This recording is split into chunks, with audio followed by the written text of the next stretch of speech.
Selamat Oke, sore siap. Mas Anu. Gimana nih kabarnya? Alhamdulillah Terus, sehat. berarti anak-anak sekolah dari rumah ya Mas? Saya sekolah dari rumah, saya kerja dari rumah. Kita lagi mikirin cara gimana bisa syuting, tetapi syuting di rumah, juga syuting di uh, tempat yang mana tempat itu bisa kita karantina. Lagi cari cara ini sekarang. Hmm, Jadi tetap kita juga iya, bisa bekerja. keren sih, keren. Aku nonton short film yang di rumah sendiri itu Mas. Jadi kayak keren banget Mas Itu Hanung tetap uji coba. berkarya. Kita uji coba bikin film di dalam rumah. Oh, ternyata bisa. Oh, yang paling penting adalah oh, ternyata diminati. Ternyata ada penontonnya. Ternyata penontonnya lumayan gitu. Meskipun di YouTube gitu kan. Ternyata ada reaksi apa namanya, ada permintaan untuk dilanjutkan gitu. Nah, kemudian dari situ saya mencoba untuk mengadopsi bagaimana kalau diperbesar. Maksud diperbesar itu tidak hanya di lokasi rumah, tapi mungkin di lokasi apa namanya, semacam kawasan gitu kan. Terus kemudian pemainnya tidak keluarga sendiri, tetapi pemainnya juga orang luar, tetapi tetap dengan dibatasi 10 sampai 15 orang. Kita lagi cari cara untuk uh, tetap tetap syuting gitu. Short movie-nya yang kemarin di rumah sendiri itu kan percobaan. Apakah ada rencana untuk, Iya. ya oke kita coba lagi yuk dengan anak-anak gitu. Anak-anaknya lucu loh Mas. Ya, sebetulnya karena mereka bukan seorang profesional, mereka itu ya orang biasa kan, anak-anak saya sendiri, makanya kemudian kita harus mengikuti mood mereka gitu. Gitu. Berarti sekarang Mas Hanung sedang mencoba mencari cara untuk tetap berkarya di tengah situasi seperti ini. Sebetulnya itu tadi apa karena eh, sebelum kita memulai aktivitas kita harus memahami dulu karakter virus kita ini. Virus kita ini sebetulnya apa namanya akan hinggap pada orang-orang yang memang tidak bersih, tidak cuci tangan, terus kemudian tidak menggunakan hand sanitizer, terus kemudian ada disinfektan gitu kan. Selama kita sadar menggunakan itu, maka kemudian kita bisa melakukan sebetulnya interaksi. Interaksi itu sebetulnya lebih enak kalau itu di bawah 15 orang atau 10 orang gitu kan, karena mereka bisa terlihat di dalam mata kita. Oh, ada 15. Tapi kalau udah lebih dari itu, misalnya 30 orang, itu kadang-kadang udah menjadi sebuah kerumunan. Kerumunan, kalau udah kerumunan kan susah untuk dikenali. Kalau susah untuk dikenali, maka kemudian untuk saling mengingatkan satu sama lain akan menjadi sulit. Nah, itu yang menjadi problem. Kadang-kadang kita bersentuhan dengan orang yang kita tidak kenal, atau kita bersentuhan dengan orang yang tidak bisa kita identifikasikan kebersihannya dia seperti apa, SOP dia seperti apa, itu yang membuat kita tertular. Makanya kalau misalnya dengan keluarga, ya kan, kalau dengan keluarga kan kita bisa satu sama lain kan bisa saling mengingatkan. Nah, kalau misalnya dengan orang lain, nah itu yang susah. Nah, ketika udah kita pahami karakter virus kita, maka kemudian kita membuat semacam ruang, koridor batas-batas di mana kita bisa menerima orang masuk dan mengizinkan orang keluar. Setelah itu disepakati, baru kemudian kita bisa berkarya. Nah, itu sebetulnya gampang-gampang susah ya, karena kebiasaan teman-teman kita, kebiasaan kita sendiri, saya sendiri itu kan kebiasaan yang kadang-kadang kalau misalnya teman satu kos minum satu gelas itu hal yang biasa gitu kan, terus kemudian saling makan dalam satu piring gitu kan sangat romantis gitu kan. Nah, saat ini menjadi sebuah catatan penting bahwa yang begitu-begitu sudah tidak bisa lagi. Sebetulnya kalau saya pernah mengikuti produksi yang dikerjakan oleh orang-orang luar, misalnya pada saat saya membuat film Rudy Habibie, saya itu bersinggungan langsung dengan dengan kru-kru dari luar. Nah, mereka itu habit mereka itu tuh jarang sekali mereka bersentuhan dengan orang yang tidak mereka kenal. Kecuali kalau misalnya sutradara bertemu dengan produser, ya kan. Nah, produsernya orang luar, misalnya lokal produser. Nah, mereka salaman biasanya. Tetapi buat yang tidak mengenal satu sama lain, mereka jarang salaman. Kadang-kadang mereka untuk bersikap sopan itu mereka menyilangkan tangannya begini dan kemudian ngobrol. Tapi jarang sekali kemudian bersentuhan gitu kan. Nah, mungkin cara-cara seperti itu sudah mulai diterapkan di kita sekarang. Kemudian pola makan mereka dengan makan kita beda gitu. Jadi piring mereka beda dengan piring kita, ya kan. Bahkan di antara mereka sendiri itu juga dibedakan antara piring kelas VVIP dengan piring kelas kru itu beda gitu kan. Nah jadi saya pikir pada saat pada awalnya saya melihat itu semua, itu kayak semacam apa sih, kok ada gap-gapan sih seperti itu gitu kan. Jadi ada resistensi dari saya, tetapi sekarang saya baru sadar semuanya. Sekarang, oh ternyata ini bukan soal gap, tapi ini sebetulnya soal bagaimana menjaga privacy gitu kan, bagaimana menjaga agar supaya apa yang akuman yang ada di dalam diri kita tidak kemudian saling berinteraksi dengan kuman-kuman orang lain gitu. Itu artinya interaksi itu sebetulnya bisa kita lakukan tanpa kita harus bersentuhan tangan, tanpa kita harus sharing satu mangkok atau satu piring gitu kan. Nah itu. Nah sebetulnya kalau apa namanya, kalau kita terbiasa bekerja dengan orang-orang luar, saya pikir itu diterapkan di sekarang ini sebetulnya sudah hal yang biasa. Cuma bedanya mungkin sekarang lebih strict aja. Misalnya harus pakai hand sanitizer apa segala macam. Nah, kalau itu semuanya sudah bisa kita sepakati, saya pikir bisa berjalan ya. Apalagi ada studio gitu kan, seperti saya gitu kan, ada studio di daerah Gamplong Yogyakarta gitu kan, yang mana itu orang masuk ke situ tuh sudah ada semacam apa namanya, ada satu pintu gitu kan, ada satu pintu sendiri dan pintunya sangat terdeteksi siapa yang masuk di sana. Memang sehari-hari memang seperti itu. Jadi kalau orang mau masuk studio itu harus lewatin loket. Kalau misalnya tidak dalam kepentingan syuting, mereka lapor. Tapi kalau tidak dalam kepentingan syuting, mereka bayar tiket gitu kan, untuk bisa masuk. Tapi kalau ada kepentingan syuting, mereka sudah dapat apa namanya, kartu tanda masuk segala macamnya itu sih sebetulnya. Berarti sebenarnya masih possible untuk berkarya di tengah ini, cuma dengan catatan memperhatikan hal-hal kecil tadi itu ya, mengurangi. Iya, betul.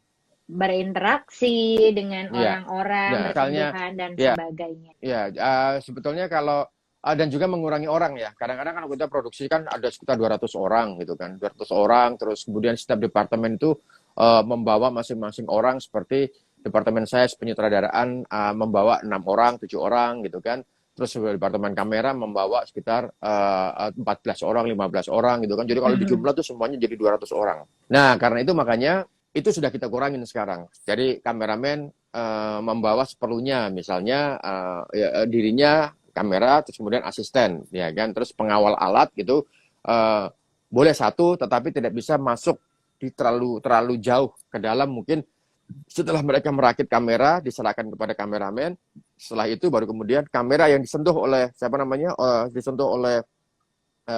si pengawal alat itu, yang punya alat itu kemudian disemprot disinfektan, baru kemudian dipegang sama kameramen, baru kemudian jalan. Nah, ketika dipegang sama kameramen, nggak boleh nih orang lain pegang ini, karena kan orang lain pegang, gitu kan. Kalau orang lain pegang, itu kan tingkat kebersihannya seperti apa. Dan sebetulnya di Hollywood atau di Jerman yang waktu itu, ketika ada seorang director of photography memegang kamera, gitu kan, itu nggak bisa orang lain untuk pegang kamera selain asistennya.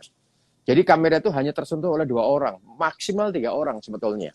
Kalau yang secara profesional ya, itu ya kan 3 orang, 4 orang plus sama pengawal alat. Tapi pengawal alat itu biasanya muncul di ring paling luar. Ya, setelah turun dari mobil, kemudian dikeluarkan kameranya, diserahkan kepada kameramen, setelah itu masuk ke ring 1. Nah, itu sebetulnya SOP yang sebenarnya standar gitu kan. Nah, ini bisa kita lakukan seperti itu. Nah, kalau misalnya aktor sama aktor harus berpelukan karena mungkin pacaran gitu kan, ceritanya kan pacaran gitu kan, apa segala macam ya. Nah, mungkin saat ini bagaimana caranya kita membuat adegan pacaran tapi tidak pelukan misalnya gitu. Cukup misalnya gandengan, atau cukup misalnya gitu. Ya, gitu kan. Seperti film-film Iran gitu kan, seperti film Iran itu kan jarang sekali kita melihat pasangan suami istri kemudian berpelukan, terus apalagi satu ranjang, itu jarang sekali, ya kan. Tapi kita tidak kehilangan rasa, kita tidak kehilangan perasaan kita bisa, bahkan film-film Iran merajai festival-festival di internasional. Nah, mungkin saatnya kita mencontoh film-film Iran mungkin untuk saat seperti ini. Lebih ini ya, jadi mencoba membuat sebuah cerita yang nggak harus pelukan, nggak Ya harus nggak harus lukan, intimate, iya, tapi tetap bisa gitu. menyatakan kasih sayang. Itu Betul, guys, iya, dicatat untuk yang iya, tetap mau berkarya. Tuh, Mas, ini ada yang nanya nih Mas di komen. At iya. Kevin Namri. Apakah orang seperti saya bisa ikut main film? Saya mau ikut casting, tapi di Medan jarang ada casting. Tetapi saya terus berusaha dari sosial media. Saya ingin berkarya di dunia film. Oh, mungkin dia nanya, ada nggak sih kesempatannya? Gimana caranya? Gitu. Sekarang itu casting tidak perlu harus datang ke lokasi casting, apalagi sekarang banyak sekali oknum-oknum yang kemudian mencoba memanfaatkan situasi, mengambil keuntungan dengan membayar gitu kan, padahal sebetulnya itu tidak ada gitu kan, kita tidak pernah memungut bayaran apapun. Nah sekarang kalau misalnya mau apa namanya mau casting apa segala macam, Anda kan punya Instagram kan, pasti pasti ada Instagram kan. Coba aja Anda acting ya kan di depan kamera seperti sekarang ini, tetapi dipilih betul tata cahaya yang bagus. Artinya tata cahaya yang bagus itu nggak perlu harus menyewa lampu, nggak perlu, tapi kita lihat backgroundnya, kita pilih backgroundnya, jangan sampai background itu lebih terang daripada objeknya, subjeknya di sini. Jangan sampai lebih terang, karena kan belakangnya lebih terang, pasti depannya pasti akan gelap gitu kan. Kita cari Hmm. apa namanya depannya ini key light istilahnya kan, apa namanya tata cahaya apa pencahayaan kuncinya itu lebih besar daripada yang ada di belakang. Nah kalau begitu sudah pasti kelihatan gambarnya. Nah setelah itu silakan berakting, ambil aja satu film apa gitu kan, atau satu skenario apa, kalian monolog sendiri. Banyak kok yang melakukan itu, coba aja misalnya buat contoh ya, buat contoh banyak sekali itu IG dari apa namanya casting gitu kan, atau dari beberapa aktor-aktor teater seperti Muhammad Khan yang kemarin dapat penghargaan pemain pendatang terbaru terbaik ya, di kalau nggak salah di FFI itu kan, itu juga itu di IG-nya tuh aktif sekali, dia memberikan apa namanya memposting karakter-karakter dia, acting dia gitu kan, dan tidak polosan, dia dengan menggunakan make up gitu kan, bahkan kemampuan dia bernyanyi juga dia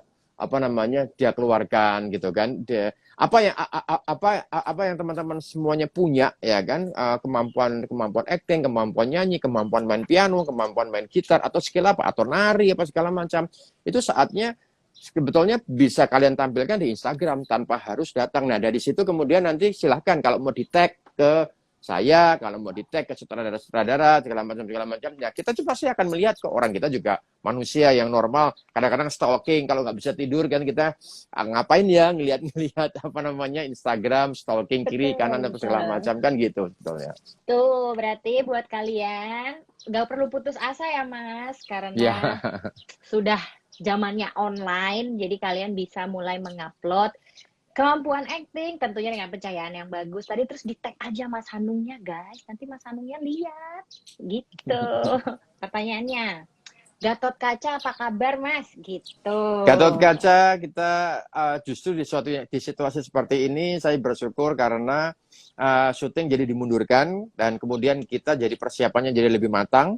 Terus kemudian kita Tuh. apa namanya nanti sebentar lagi kemungkinan nanti di bulan Mei pertengahan kita akan launching apa namanya pemain-pemainnya, dan kita akan memperkenalkan universe Gatot Kaca itu ada di mana. Apakah Gatot Kaca itu benar-benar murni wayang ya kan, ataukah kita Mm-mm. sudah apa namanya kita sudah akan rombak menjadi modern seperti apa namanya seperti Avengers gitu kan, seperti DC gitu kan, apakah seperti itu gitu kan. Nah, nanti akan ada ya, info-infonya, tapi yang jelas saat ini kami masih latihan, kami masih persiapan sekalipun melewatin Zoom meeting.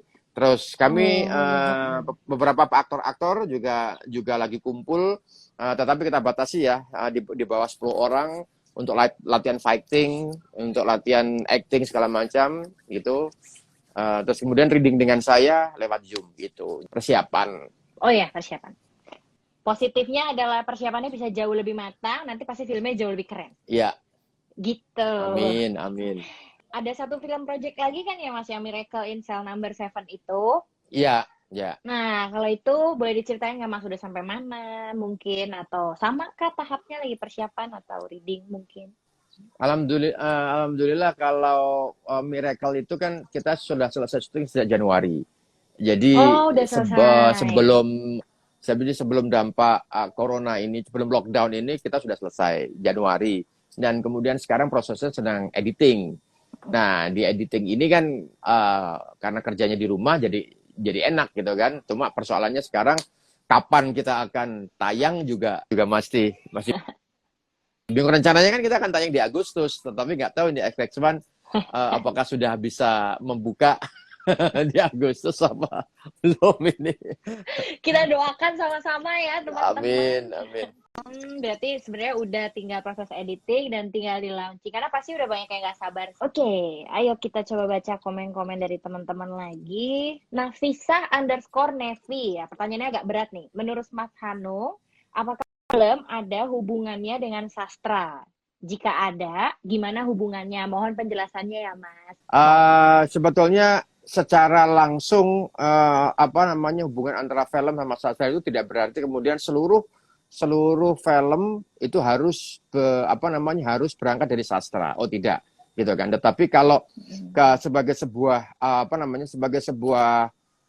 dasar pengetahuan seorang sutradara, produser dan pelaku-pelaku film untuk memahami bahasa film, maka membaca sastra itu salah satu kewajiban, gitu.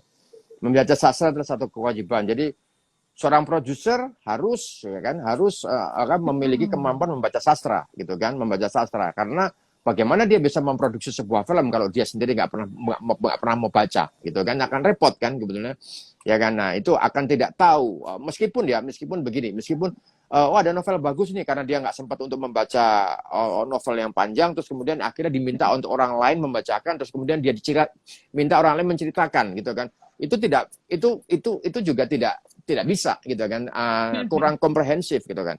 Tetapi dia harus membaca, betul-betul membaca, bahkan kemudian memahami sampai kemudian dia mendapatkan satu pemikiran bahwa wah, karya ini telah menyentuh hati saya, membuat mata saya terbuka. Karena itu makanya saya kepengen memproduksi film ini, memproduksi the novel ini, karena saya kepengen orang-orang merasakan apa yang saya rasakan. Nah, itu kalau dia produser itu hanya diceritakan, ya kan, apalagi hanya diceritakan terus kemudian diiming-iming dengan ini yang baca banyak loh, ini yang udah best seller, box office ya segala macam, terus yang muncul di kepalanya, wah itu pasti yang nonton pasti akan banyak karena best seller. Belum tentu juga, gitu loh, karena bisa jadi memang meskipun best seller, tapi ketika dibaca oleh produser merasa kurang dekat. Ya kan, produser merasa kurang dekat dengan sastra tersebut, dengan karya sastra tersebut, jadinya nanti hanya karena pengen memproduksi berdasarkan apa yang sudah bestseller, itu jadinya nanti tidak mendapatkan dua-duanya. Karena sekali lagi, penonton itu ketika menonton sebuah film yang hanya dibuat untuk memenuhi tuntutan pasar, tetapi tidak dibuat dari hati, ya kan, penonton juga nggak bisa ngerasain, gitu loh. Penonton nggak bisa ngerasain, penonton yang ngerasa ini film apa sih, ya gitu. Itu jadinya. Jadi buat saya penting sekali buat produser, sutradara, kameramen, terus editor, itu kan sebetulnya juga harus sedikit banyak mengetahui sastra, membaca sastra, gitu kan. Itu penting. Ya. Jadi seolah-olah mengalami sendiri ya, dari baca sendiri, ngerasa sendiri, jadi akhirnya semua rasa itu bisa dibawa ke film. Karena sebenarnya gini, bahkan bahkan di Korea seorang harus bisa menjadi sutradara, itu harus bisa menulis. Itu di Korea, ya kan. Nah, kalau di Indonesia ketika itu diterapkan, itu kemungkinan besar film-film yang tersaji di XX1, film-film Indonesia yang tersaji di XX1 ini, itu pasti akan ada sesuatu yang berbeda lah pasti, gitu kan. Nah, sayangnya tidak semua sutradara itu tuh bisa menulis, gitu. Itu persoalannya, gitu. Iya, berarti sebenarnya dibilang berhubungan erat ya, Mas, tapi tidak semuanya harus berhubungan dengan sastra. Ya. Oke, kita cari pertanyaan yang lain nih, Mas. Ada lagi yang nanya dari Priliska Tomasoa. Om Hanung memang dari kecil cita-citanya jadi sutradara atau gimana nih? Mungkin ada cita-cita lain?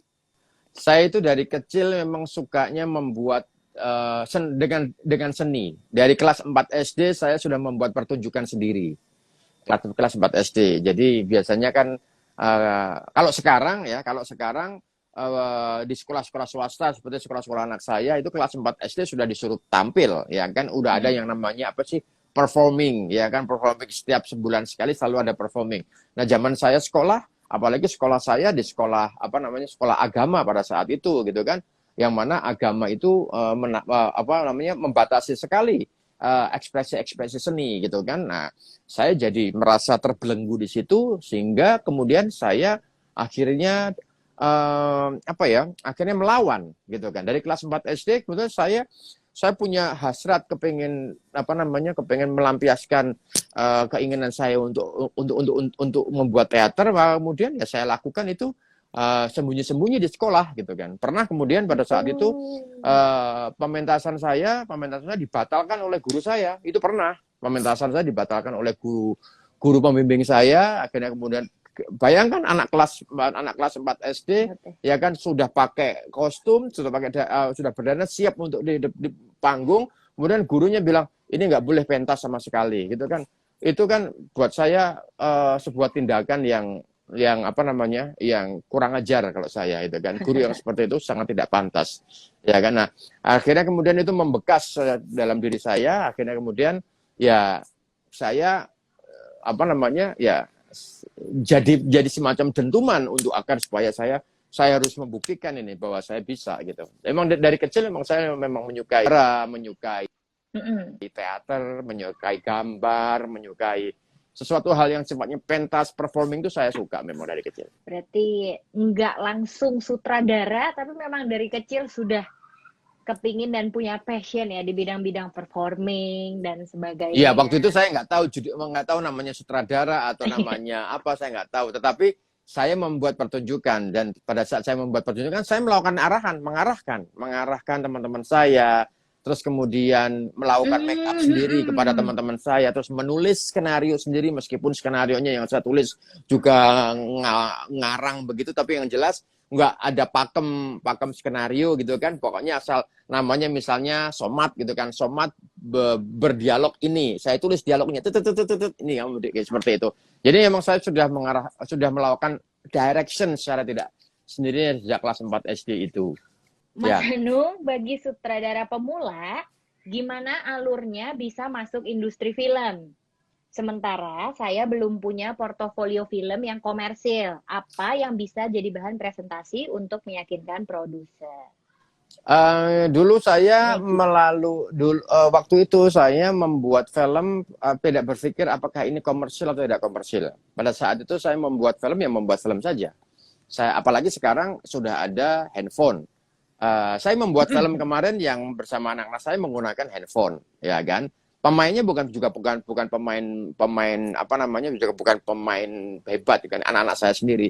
Dan anak-anak saya itu kalau saya ajak syuting nggak mau dia. Dia kalau saya ajak ke lokasi syuting dia nggak mau.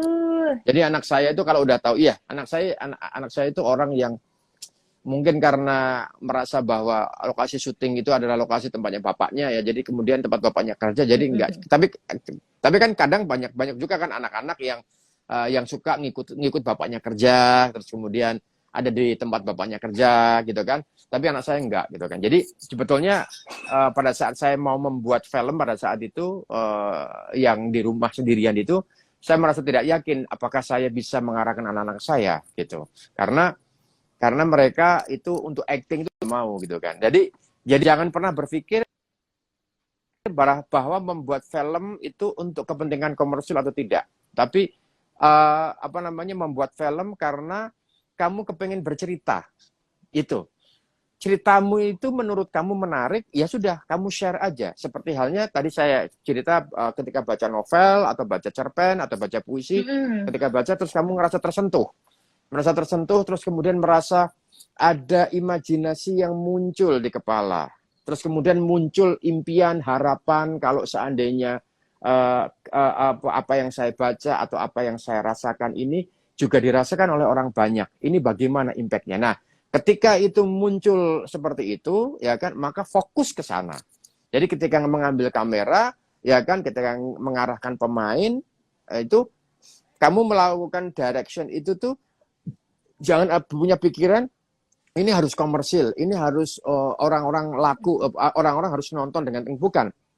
Tapi mengarahkan pemain harus dengan sesuai tidak dengan perasaan yang ingin kamu sampaikan. Misalnya ketika cerita yang kamu bawakan ingin membuat orang itu merasa hanyut, merasa empati, merasa sedih, maka kamu mengarahkan si pemain itu agar supaya berakting yang membuat empati, gitu loh. Jadi fokusnya ke sana, gitu loh. Nah, ketika itu sudah jadi, ya kan, udah tayangkan saja di YouTube, gitu kan. Sekarang ada YouTube. Kalau dulu saya nggak ada YouTube, makanya saya kebingungan saat membuat film. Saya bingung, ini mau ditayangkan di mana, gitu kan. Nah, karena ini bingung mau ditayangkan di mana, pada saat itu pertama kali yang saya tayangkan untuk ada festival film independen pada saat itu. Nah, di situ saya daftar aja, saya masukkan aja, dan saya tidak berpikir, dan saya pada saat itu tidak berpikir ini menang atau tidak, gitu loh. Pokoknya yang penting saya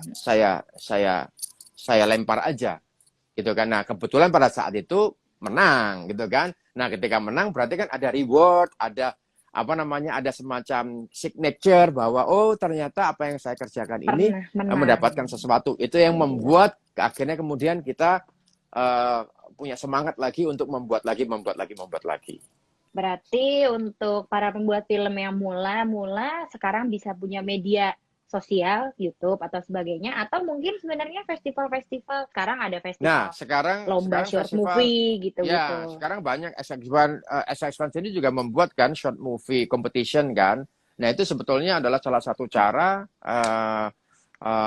karya-karya kita diuji dalam tanda petik diuji. Nah, ketika mendapatkan penghargaan dari situ pasti kan ada signature. Jadi kemudian ada semacam etalase yang nih karyanya sehingga membuat orang-orang jadi penasaran pengen nonton kan. Betul. Nah, karena penasaran pengen nonton, nah ternyata filmnya juga pantas dianggap juara 1, pantas mendapat penghargaan, akhirnya kemudian membuat word of mouth, ya kan. Ketika word of mouth semakin lama, nah kemudian itu nanti masuk dalam industri dengan sendirinya, gitu.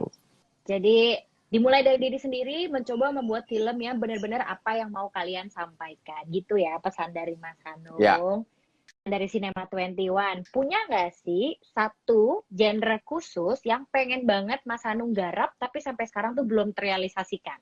Tuh. Superhero pengen, itu yang dari dulu saya kepengen banget gitu kan, apalagi kisah wayang gitu kan. Wayang itu kan buat saya kecil soalnya hidup dari wayang gitu, apalagi di Jogja, di Jawa gitu kan, sering sekali ketika sebelum tidur kita didongengin sama nenek kita, bapak kita gitu kan. Bahkan banyak sekali nama-nama teman-teman saya diambil dari wayang. Ada yang namanya Janaka, ada yang namanya Bima, ada yang namanya ada yang namanya Kresna gitu kan. Itu kan semua diambil dari nama-nama wayang gitu kan. Nah, dan cerita-cerita yang ada di dalam wayang itu punya value yang nggak kalah menariknya sebetulnya. Kalau untuk urusan Thanos gitu kan, itu sebetulnya ada gitu loh di dalam cerita-cerita wayang kita gitu kan. Cuma sayangnya senior kita terdahulu ketika mengemas wayang, ya kan, mengemas wayang itu tuh sangat berjarak dengan anak-anak muda gitu kan, sehingga terkesan jadul, terkesan kemudian ini sinetron banget sih, ya kan. Nah, itu makanya buat saya itu sebuah tantangan tersendiri untuk bisa menyajikan sebuah gaya baru, bentuk baru dari wayang ke generasi muda sekarang gitu. Berarti bisa dibilang untuk superhero mungkin akan terrealisasikan di Gatot Kaca? Ya, makanya Gatot Kaca itu kan superhero. Ya, berarti akan segera terrealisasikan ya yang mau keinginan banget digarap. Mimpian saya itu ya di film ini. Makanya saya sangat excited kemudian karena ini kan bentuk baru, tantangan baru buat saya gitu. Wah, banyak banget yang bisa kita pelajarin dari Mas Hanung dari tadi. Yang ketinggalan live-nya akan diupload di YouTube.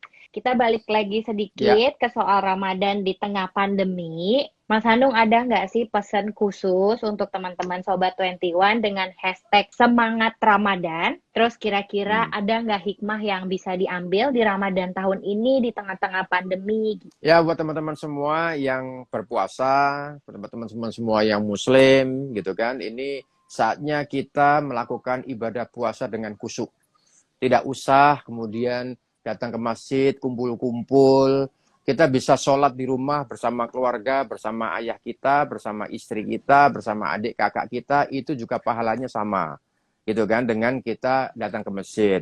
Dan tidak perlu juga kemudian melakukan teriak-teriak, ya kan, teriak-teriak membangunkan sahur sampai teriak-teriak mengganggu kiri kanan, mengganggu saudara-saudara kita yang non-muslim juga, gitu kan. Cukup dengan misalnya membangunkan sahur, ya kan, cukup dengan ya mungkin dengan telepon, dengan saling mengingatkan satu sama lain sudah cukup gitu. Jadi buat saya pribadi ini adalah masa di mana kita justru lebih dekat mengenal Allah, mengenal Tuhan, mengenal diri kita, membaca Quran, membaca isi nilai-nilai value-value Islam yang tidak hanya sekedar mudah mengkafirkan orang, tapi kemudian kembali lagi menghayati bahwa Islam itu sebetulnya agama yang penuh cinta, penuh rahmat gitu kan. Maka disebut rahmatan lil alamin, itu adanya merahmati siapapun, tidak hanya orang Islam, tapi juga merahmati semua agama, semua manusia, penuh cinta, itu sebetulnya.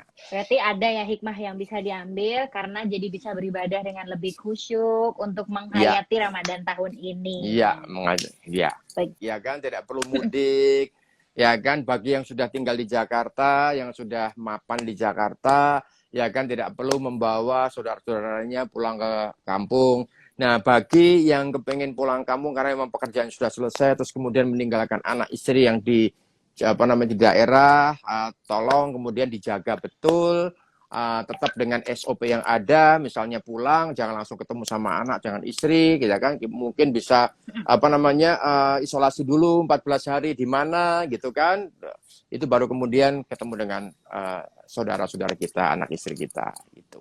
Siap, terima kasih banyak pesannya Mas Hanung dan semua ilmunya dari tadi. Keren banget, berguna buat Sobat 21.